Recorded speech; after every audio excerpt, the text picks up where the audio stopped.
कौमी असम्बली का आज आखिरी रोज़ है। अरकान असम्बली की आखिरी दावत का मेन्यू सामने आ गया है। दावत में टर्किश रेशमी कबाब, लेबनानी बोनलेस बोटी, चिकन बोनलेस हांडी, मटन कुन्ना मेन्यू में शामिल हैं।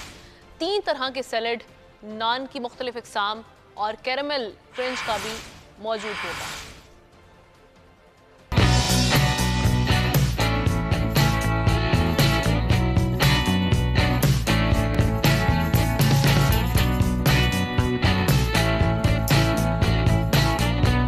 कौमी असम्बली का आज आखिरी रोज, भाप उड़ाते खाने तैयार। अरकान असम्बली की आखिरी दावत का मेन्यू भी सामने आ गया। बोनलेस दावत में टर्किश रेशमी कबाब, टर्किश कबाब विद चीज, लेबनानी बोटी बोनलेस, मटन रोस्ट, मटन कुन्ना, चिकन हांडी बोनलेस पेश की जाएगी। इसके अलावा अरकान असम्बली की सेहत को मद्देनजर रखते हुए भी मेन्यू में हल्के फुल्के खाने शामिल किए गए हैं, जिनमें मटन बुखारा पुलाव, देसी घी के तड़के के साथ मियादी दाल, भिंडी मसाला शामिल है। अरकान असम्बली के लिए मेन्यू में मुख्तलिफ किस्म के सलाद भी शामिल किए गए हैं। फ्रेश ग्रीन सलाद, रशियन सलाद और दीगर शामिल हैं। यही नहीं, मुख्तलिफ पकवान के लिए तरह तरह के नान भी रखे गए हैं, जिनमें कलौंजी नान, गार्लिक नान, तंदूरी नान, रोगनी नान, सादा नान, खमीरी रोटी और चपाती शामिल है। लजीज खाने हो और ऐसा कैसे मुमकिन है कि मीठा ना हो? तो जनाब, अरकान असम्बली के लिए मीठे का भी खुसूसी इंतजाम है, जिनमें कैरामल क्रंच केक, शाही टुकड़े